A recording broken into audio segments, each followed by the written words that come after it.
우리 하나님의 말씀은 에베소서 2장 13절로 18절 말씀까지 보시겠습니다. 신약성경 312쪽입니다. 제가 한 절 읽고 여러분이 한 절 읽고 한 절씩 나눠서 읽겠습니다. 제가 먼저 읽겠습니다.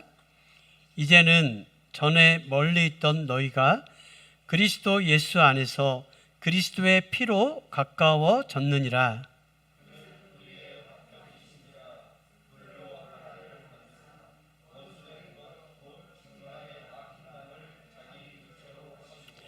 법조문으로 된 계명의 율법을 폐하셨으니 이는 이 둘로 자기 안에서 한 새 사람을 지어 화평하게 하시고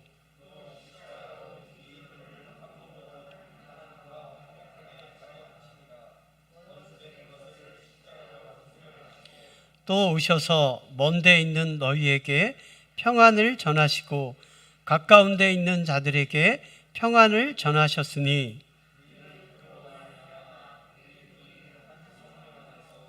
아버지께 나아감을 얻게 하려 하심이라. 아멘. 오늘 성경은 우리에게 과거와 현재와 미래에 관해서 우리가 어떤 믿음을 가지고 살아야 되는지 우리에게 말씀하고 있습니다. 지난주 11절, 12절을 통해서 우리의 과거에 대해서 우리가 어떤 믿음을 가져야 되는지 하나님의 말씀을 들었습니다. 사람은 자신의 과거의 선택을 후회하면서 자신의 삶을 불행하게 만드는 사람이 있습니다. 아니, 내가 과거에 한 잘못된 선택으로 인해서 지금 엄청난 고통을 당하는 사람들도 있습니다. 지금 현재가 너무 괴롭습니다. 왜요? 내가 과거에 잘못한 선택 때문에. 그러나 성경은 우리에게 뭐라고 말씀하고 있습니까? 하나님을 사랑하는 자, 곧 그 뜻대로 부르심을 입은 자들에게는 모든 것이 협력하여 선을 이루느니라. 이 말씀을 영어로 보면 이렇게 기록되어 있습니다. 우리에게 일어나는 모든 일들을 하나님께서는 우리에게 유익이 되도록 바꾸어 주신다. 여러분, 우리에게 일어난 일들이 좋은 일이든 나쁜 일이든 우리의 죄의 결과든 여러분 어떤 것이든 상관없습니다. 어떤 일이든 그 결과가 우리에게 유익이 되도록 바꿔주시는 하나님의 역사가 있음을 여러분 믿으시길 바랍니다. 더 이상 과거 생각하면서 사람 원망하는 걸 멈추십시오. 여러분 자신을 원망하는 것을 멈추십시오. 하나님을 신뢰하십시오. 내가 과거에 잘못된 선택을 했다 할지라도, 내가 과거에 지은 죄의 결과로 내가 현재 고통 가운데 있다 할지라도 하나님은 그 결과가 우리에게 유익이 되도록 바꾸어 주신다라고 약속해 주셨습니다. 여러분, 성경은 우리의 과거에 대해서 무엇을 기억하라고 말씀하고 있습니까? 예수님 믿기 전에 너희들의 모습을 기억해라. 예수님 믿기 전에 너희들의 모습이 어떠했는지를 성경은 우리에게 기억하라고 말씀하고 있습니다. 여러분, 역사는 BC, 예수님 오기 전과 AD, 예수님 오신 이후로 역사는 구별되고 있습니다. 인류의 역사는 예수님 오기 전과 예수님 오신 이후로 인류의 역사는 구별되어 있습니다. 저와 여러분의 삶도 예수님 믿기 전과 예수님 믿고 난 후의 삶이 여러분 구별되어야 될 줄로 믿습니다. 여러분, 예수님 믿기 전에 우리의 모습이 어떠했습니까? 제가 저번에 고백했던 것처럼 저는 단 한순간도 살고 싶지 않았습니다. 하루하루 사는 게 너무 고통이었습니다. 이 고통이 계속해서 지속된다면 차라리 스스로 목숨을 끊고 싶었습니다. 여러분, 죽고 싶다는 생각만 한 것이 아니라 실제로 죽기 위해서 한 달 동안 매일 아침마다 한강을 간 적도 있습니다. 여러분 진짜입니다. 사는 게 너무 고통스럽기 때문에 죽으려고 한 달 내내 한강으로 간 적이 있습니다. 차마 한강으로 뛰어들 용기가 없어서 한 달 동안이나 한강에 갔지만 여러분 죽지 못하고 돌아섰습니다. 예수님 믿기 전에 나의 삶은 단 한순간도 살고 싶은 생각이 없었습니다. 그런데 예수님 믿고 나서 여러분 어떻게 됐습니까?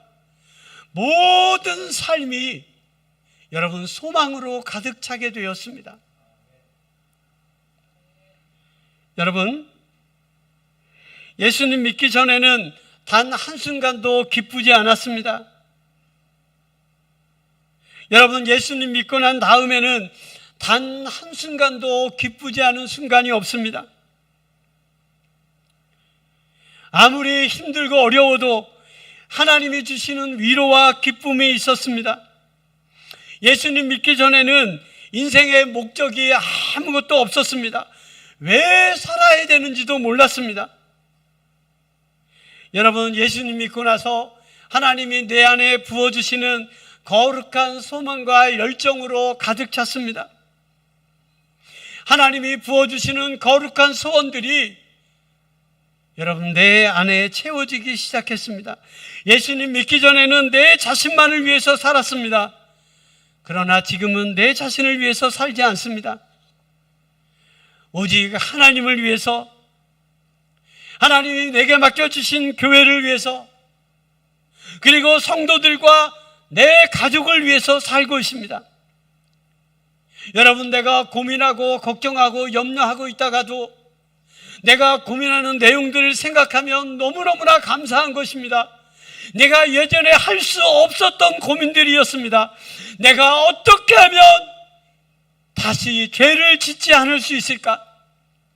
예전에는 어떻게 하면 죄를 지을 수 있을까? 어떻게 하면 세상의 쾌락과 즐거움을 누릴 수 있을까?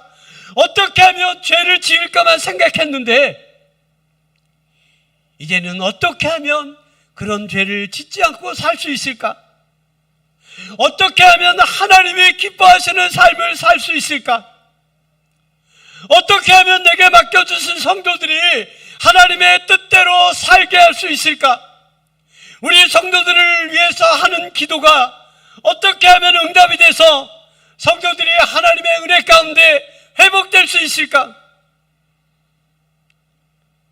여러분, 예수님 믿기 전에는 이런 고민을 여러분 한 번도 해본 적이 없었습니다. 그런데 지금 내가 하고 있는 그 고민과 걱정과 염려가 내가 그런 걱정을 할 수 있다는 것이 여러분 얼마나 감사한지 모릅니다. 여러분, 예수님 믿기 전에 여러분의 모습을 기억할 수 있기를 바랍니다. 예수님 믿기 전과 예수님 믿고 난 다음에 우리의 모습이 여러분 달라진 것이 없다면 우리는 하나님의 구원받은 자녀라고 여러분 말할 수 없을 것입니다. 예수님 믿기 전과 예수님 믿고 난 다음의 모습이 똑같다면 여러분 결코 구원받지 못한 사람인 줄로 믿으시길 바랍니다. 이제 성경은 현재 우리의 모습에 대해서 말씀하고 있습니다. 13절, 14절 같이 한번 읽겠습니다. 시작. 이제는 전에 멀리 있던 너희가 그리스도 예수 안에서 그리스도의 피로 가까워졌느니라. 그는 우리의 화평이신지라. 둘로 하나를 만드사 원수된 것 곧 중간에 막힌 담을 자기 육체로 허시고. 여러분 그림 하나 띄워주세요. 네, 여러분 구원은요 하나님을 만나는 것이 구원입니다.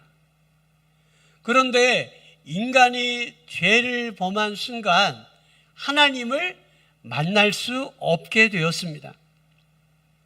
하나님께로 갈 수가 없는 것입니다.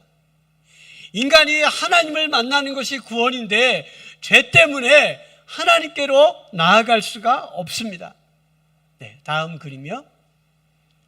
그런데 예수님께서 십자가에서 죽어주심으로 하나님께로 갈 수 있는 다리를 십자가로 만들어 주셨습니다. 예수님의 십자가를 통해서는 하나님께로 나아갈 수가 있게 되었습니다. 예수님의 십자가를 통해서만 하나님을 만날 수 있습니다. 하나님을 만날 수 있는 유일한 길은 바로 십자가입니다. 여러분, 십자가 외에 인간이 구원받을 수 있는 다른 방법은 없습니다.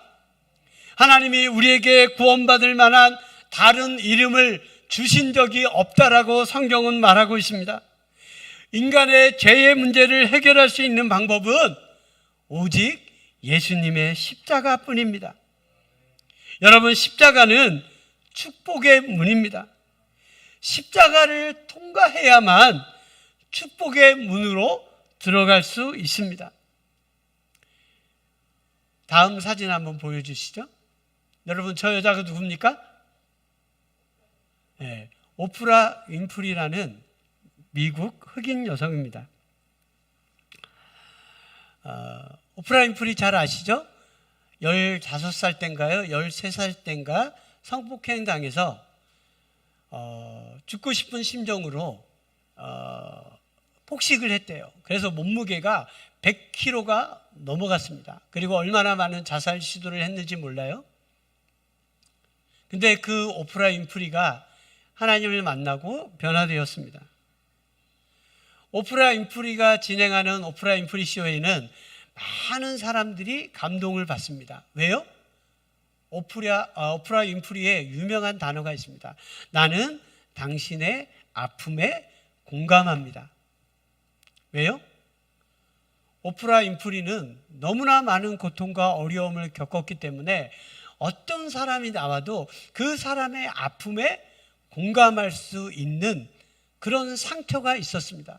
오프라 윈프리가 진행하는 그 쇼를 보면서 많은 미국인들이 회복되고 상처가 치유되는 것을 경험합니다. 이 오프라 윈프리가 사는 집이 캘리포니아주 산타바바라에 있는데 2001년에 구입할 당시가 650억 원입니다. 저 집이 650억 원. 2001년이니까 지금 굉장히 많이 올랐겠죠. 여러분, 55,087평입니다. 2009년 미국 대선 당시 1,500명이 참석한 오바마 대통령 기금 마련 행사가 오프라 윈프리 저 집에서 열리기도 했습니다. 우리 다음 사진 넘겨주시죠. 미국에서 가장 비싼 집입니다. 어디예요? 네, 미국의 백악관입니다. 미 경제매체 포춘에서 미국에서 가장 비싼 집을 바로 백악관이라고 그렇게 발표했습니다. 무려 4,729억 415만 원에 달한다고 그렇게 알려져 있습니다. 다음 사진 보여주시죠. 네, 저기는 어디예요? 영국의 엘리자베스 여왕이 사는 버킹엄 궁전입니다. 이 버킹엄 궁전의 가격은 1조 800억 원으로 그렇게 평가되어져 있습니다. 그런데 전 세계에서 가장 비싼 집이 있습니다. 다음 사진 넘겨주세요. 네, 여러분 어디예요? 네, 인도에 있는 알칸타인가요? 알테인가 정확히 기억은 안 나는데 전 세계에서 가장 비싼 집입니다. 인도의 억만장자가 사는 집인데요. 1조 1,200억 원에 달합니다. 27층으로 되어져 있고요. 방만 6,000개 이상이 있습니다. 엘리베이터 9대가 있고요. 헬기 착륙장이 3곳이 있습니다. 이 저택에서 일하는 직원만 600명에 달합니다. 인도 소설가 쇼바데는 영국 BBC 방송과의 인터뷰에서 프랑스의 베르사유 궁전은 검소한 곳으로 만들어 버릴 정도로 이 저택은 세계에서 가장 크고 화려한 집입니다 라고 그렇게 묘사하고 있습니다. 여러분, 저기에 한번 가봤으면 좋겠죠. 저는 저기에 초대돼서 저 집에 한번 들어가 볼 수만 있다면 얼마나 좋을까 하는 생각을 하고 있습니다. 그러나 한번 손님으로 초대만 받아도 너무나 좋은 곳인데, 우리가 만약에 저 집에 주인의 아들로 저곳에 들어갈 수 있다면, 우리가 저 집의 주인으로 저 집에 들어갈 수만 있다면 여러분 얼마나 좋겠습니까? 여러분, 예수님의 십자가는 저 집보다 더 좋은 하나님의 집으로 들어갈 수 있는 문입니다. 저 비싼 집보다 비교할 수도 없이 좋은 것이 바로 하나님의 구원의 집입니다. 그 구원의 집으로 들어갈 수 있는, 그 구원의 집의 아들로 들어갈 수 있는, 하나님의 집의 주인으로 들어갈 수 있는 그 문이 바로 예수님의 십자가인 줄로 여러분 믿으시길 바랍니다. 우리는 예수님의 십자가를 통해서 하나님의 축복의 문으로 들어갔습니다. 하나님의 집의 주인의 아들로, 하나님의 집의 주인으로 우리는 하나님의 집에 들어갔습니다. 여러분, 하나님의 자녀된 축복의 권세를 여러분 누릴 수 있기를 바랍니다. 우리는 십자가를 통해서 구원받았습니다. 우리는 십자가를 통해서 하나님의 집에 들어갔습니다. 그 좋은 하나님의 집에 들어가 있으면서 하나님이 우리에게 주시는 그 놀라운 축복을 우리는 누리지 못하며 살고 있습니다. 여러분, 십자가를 통해서 들어간 여러분 하나님의 집에 여러분 축복을 누릴 수 있는 저와 여러분이 되었으면 좋겠습니다. 여러분, 구원받은 하나님의 자녀에게는 여러분 기도응답의 축복이 있습니다. 우리가 땅에서 매면 하늘에서도 매일 것이요, 우리가 땅에서 풀면 하늘에서도 풀리리라. 하나님이 저와 여러분에게 천국 열쇠를 주셨습니다. 여러분, 하나님의 집에 들어간 구원의 축복을 사용할 수 있는 저와 여러분이 되었으면 좋겠습니다.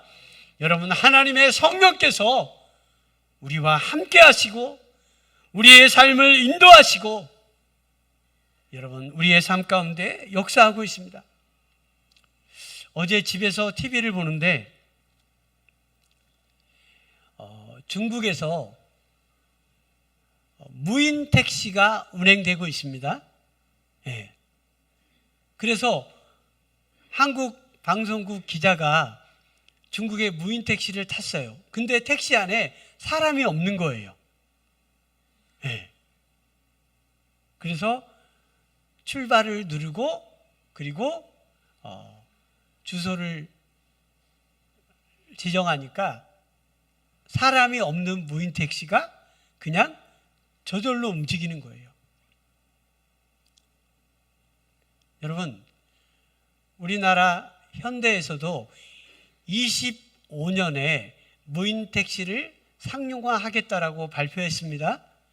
우리나라도 2025년이 되면 사람이 없는 무인 택시가 이제 운행이 됩니다. 그리고 무인 택시가 중요한 게 아니라 여러분, 하늘을 나는 택시가 운행이 됩니다. 네. 롯데마트나 대형마트의 옥상에 이 하늘을 나는 택시가 착륙할 수 있도록, 그리고 우리나라에 있는 모든 주유소에 있는 옥상에 하늘을 나는 택시가 그 주유소 옥상에 착륙할 수 있는 그런 준비를 하고 있고요. 현대, 한화, 그리고 또 어디입니까? 세 군데에서 이미 하늘을 나는 택시를 다 만들어 놓았습니다. 네. 그러니까 이제 조금 있으면 우리가 어떤 택시를 탈 수 있어요? 네? 하늘을 나는 택시를 여러분 탈 수 있습니다. 그리고 25년이 되면 현대에서 공언한 대로 사람이 없는 무인 택시를 우리가 타고 다닐 수 있고, 그리고 우리가 이제 자가용 있잖아요. 자가용도 이제 다 완전 자율주행이 가능해집니다. 그래서 차를 만들 때 가장 중요시하는 게 뭐냐면 차 안에 편의시설이에요. 이제 차를 타면 할 게 없잖아요. 그러니까 차 안에서 영화를 보고 즐기고 쉴 수 있는 오락 공간을 차 안에 만드는 데 집중하고 있습니다. 그러니까 이제 사람이 없는 무인 택시나 또 우리가 차를 타도 운전대가 없는, 차를 탔는데 운전대가 없어요. 운전대 누가 뽑아간 거 아닙니다. 차를 만드는데요, 이제 아예 운전대가 없는 그런 차를 만들고 있습니다. 자율주행으로 그렇게 이제 운행이 되죠. 여러분, 무인 택시 탈 수 있어요? 한국 기자가 무인 택시를 탔는데 굉장히 겁을 내더라고요. 여러분, 인간이 만든 시스템과 자율주행보다 더 우리의 인생을 안전하게 운행하시는 분이 바로 누구입니까? 누구예요? 하나님의 성령님이십니다. 우주에서, 하늘에서 쏘는 그 시스템으로 움직이는 자율주행 시스템보다 더 안전하고 완벽하게 우리의 삶을 운행하시는 분, 그분이 바로 하나님의 성령이신 줄로 믿으시길 바랍니다. 여러분, 우리가 운전할 필요가 없습니다.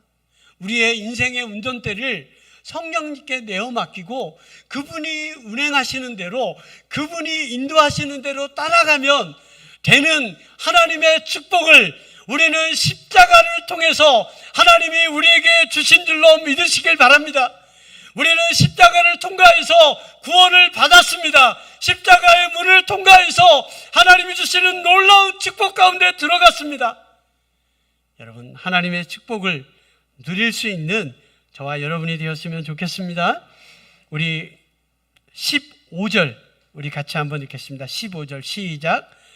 법조문으로 된 계명의 율법을 폐하셨으니. 여러분, 예수님께서는 마태복음 5장 17절에 이렇게 말씀하고 있습니다. 내가 율법이나 선지자를 폐하러 온 줄로 생각하지 말라. 폐하러 온 것이 아니라 완전하게 하려 함이니라. 이전 성경에는 율법을 완성하게 하기 위함이다라고 그렇게 말씀하고 있습니다. 율법을 폐한 것이 아니라 예수님은 율법을 완성하셨습니다. 율법의 모든 요구를 예수님은 십자가에서 다 만족시켰습니다. 율법을 완벽하게 지켜야만 구원받을 수 있었습니다. 그런데 율법을 완벽하게 지킬 수 있는 사람은 아무도 없습니다. 그래서 율법을 통해서 오히려 구원받을 수 없는 것을 깨닫게 되었습니다. 여러분, 율법으로는 구원받을 수 없습니다. 왜요? 율법의 요구를 지킬 수 있는 사람이 없기 때문에. 그러나 그 율법의 요구를 완벽하게 완성하신 분, 그분이 바로 예수님이신 줄로 믿습니다. 여러분, 법이 많은 곳에는 죄가 많습니다. 아이러니하죠? 그런데 법이 없는 곳에는 죄도 없습니다. 죄가 없으니까 법을 만들 필요가 없는 것입니다. 제가 호주에서 몇 년 살았잖아요. 그리고 이제 유럽도 한 2달 동안 배낭여행으로 다녀왔고, 여러분, 선진국에서 살다 보니까요, 선진국은 성문화된 법이 적습니다. 굳이 법으로 만들지 않아요. 왜요? 사람들의 의식 수준이 높아서 굳이 법으로 만들어 놓지 않아도 사람들은 그 법을 준수합니다. 법적인 강제력이 없어도 사람들은 그 법을 준수하며 살고 있습니다. 그러니까 굳이 법제화 시키지 않는 거예요. 죄가 없으면 그 죄에 적용되는 법도 만들어지지 않습니다. 그러나 죄가 많으면 그 죄를 규제할 법도 많이 만들어야 됩니다. 그래서 법이 많으면 거기에는 죄가 많은 것입니다. 그런데 법이 없는 곳에는 여러분 죄도 없습니다. 여러분, 예수님 믿으면 모든 법이 사라집니다. 하나님의 은혜 안에 있으면 모든 법이 사라집니다. 교회가 은혜가 있으면 교회 안에 법들이 사라집니다. 그런데 교회가 은혜가 없으면 사람들은 법을 들이댑니다. 여러분, 은혜가 있는 성도는 굳이 법을 따지지 않습니다. 그런데 성도가 은혜가 없으면 법으로 사람들을 정죄하고 법으로 많은 것을 따지게 되어 있습니다. 이렇게 해야 되는데 왜 이렇게 하지 않는지 모르겠습니다. 이렇게 하면 안 되는데 왜 그렇게 하는지 이해가 안 됩니다. 여러분, 성도는 은혜 안에 있으면 모든 법에서 자유함을 누립니다.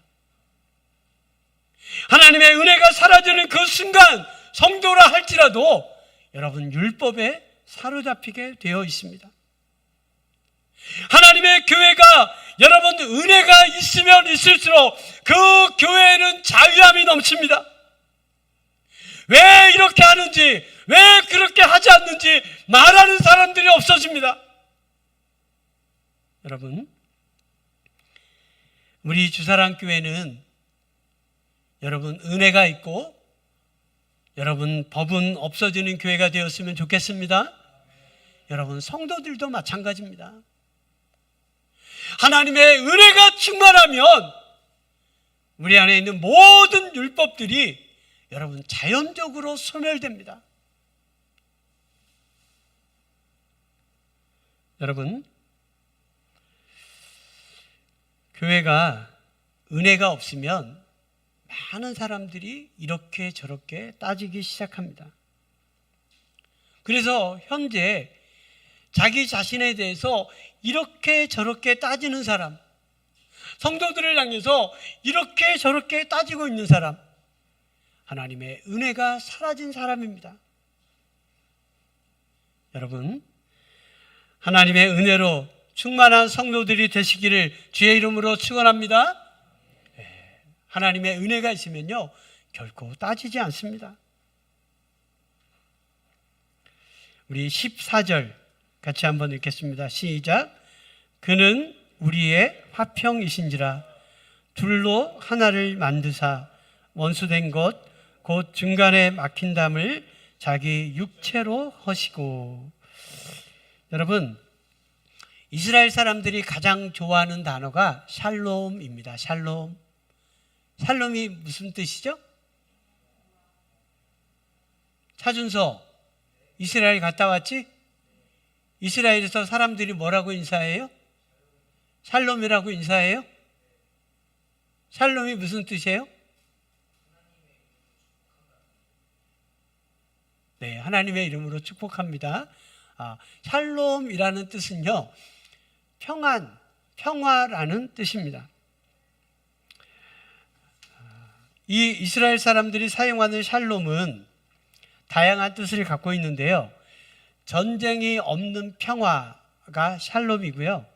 인간과 인간 사이에 화평한 것도 샬롬입니다.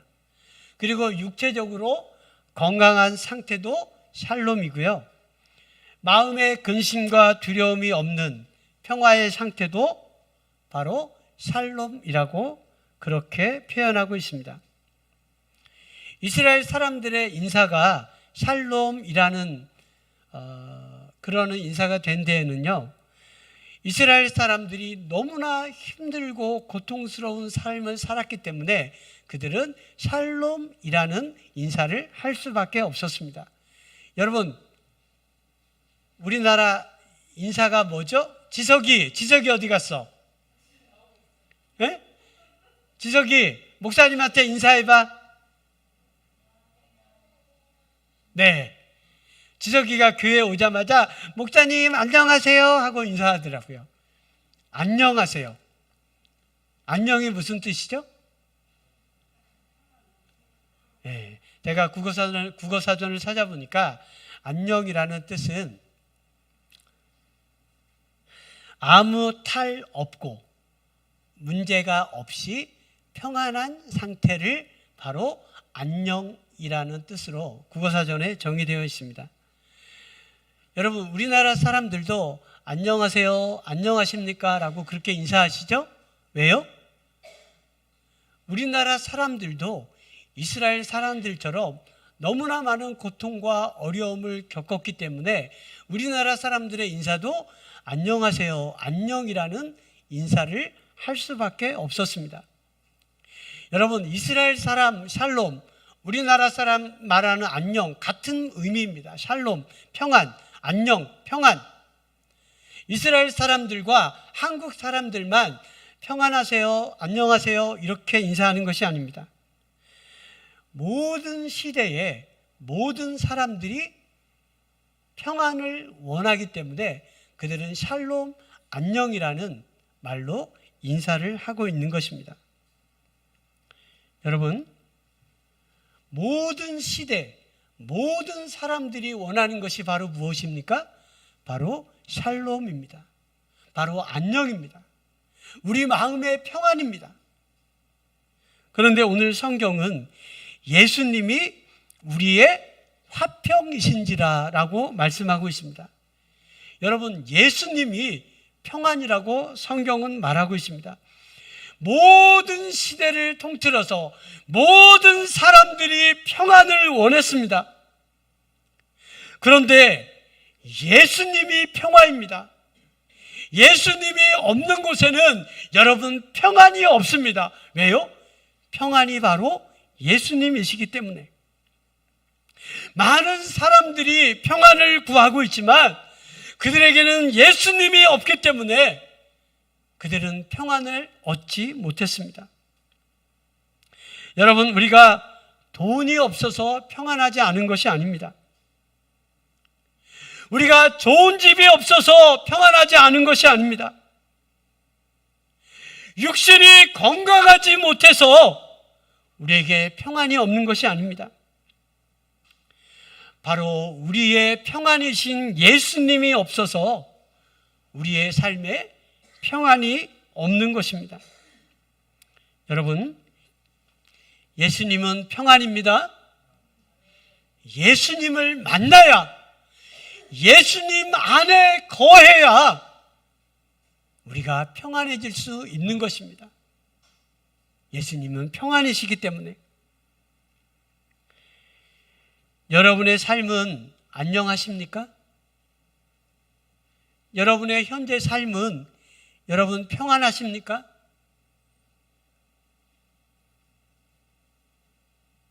태풍 이름이 뭐죠? 흰남노. 흰남노가 몰려온다니까 여러분 심란하시죠? 네? 제주도에 400mm 아무튼 400mm의 비가 제주도에 쏟아진다 그래요. 400mm. 강남에 얼마 비가 쏟아졌죠? 강남에 얼마 쏟아졌죠? 네, 여러분 300에서 350 비가 쏟아졌는데 강남이 물바다가 됐잖아요. 흰남노가 제주도에 내리는 비의 양이요 400mm래요. 네. 그다음에 그 강풍의 위력이 박힌 바위를 뽑고 차를 날려버릴 수 있는 그런 강력한 그 바람의 위력을 가지고 있대요. 그래서 저는 기도할 때 하나님, 그 중국에서 내려오는 그 고기압이 있어요. 중국의 고기압이 좀 더 내려와서 태풍을 조금 일본 쪽으로 조금만 밀어주세요. 오늘 아침에도 그렇게 기도했습니다. 하나님, 일본한테 좀 죄송한데 하나님, 지금 태풍의 방향을 우리나라에서 조금만 더 우측으로, 우측으로 밀어야 되잖아요. 지금 일본과 우리나라 사이를 통과해서 지금 지나고 있는데, 일본도 우리나라도 태풍의 영향권에 있어요. 근데 중국의 고기압이 조금만 더 내려와 가지고 이게 조금만 더 저쪽으로 갈 수 있도록, 네. 여러분, 우리의 인생에 거대한 쓰나미가 몰려온 것처럼 우리의 삶이, 여러분의 마음이, 여러분 요동치는 사람이 있습니다. 여러분, 우리가 인생의 거대한 쓰나미와 태풍을 만났을 때 우리의 삶에 평안함을 주실 수 있는 분은 오직 우리의 평화이신 예수 그리스도인 줄로 여러분 믿으시길 바랍니다. 네. 예수님이 평안이시기 때문에 여러분, 그 예수님만이 저와 여러분의 삶에 평안을 가져다 줄 수 있습니다. 여러분의 삶이 평안하기를 원하고 여러분의 삶이 안녕하기를 원하신다면 여러분, 평안이신 예수님 안에 거하시는 저와 여러분이 되었으면 좋겠습니다. 여러분, 이런 찬양이 있습니다. 평안을 너에게 주노라. 세상이 줄 수 없는, 세상이 알 수도 없는 평안을 내게 주노라. 여러분, 오늘 하나님께서 그런 평안을 저와 여러분의 삶에, 우리의 마음에 주시기를 원하십니다.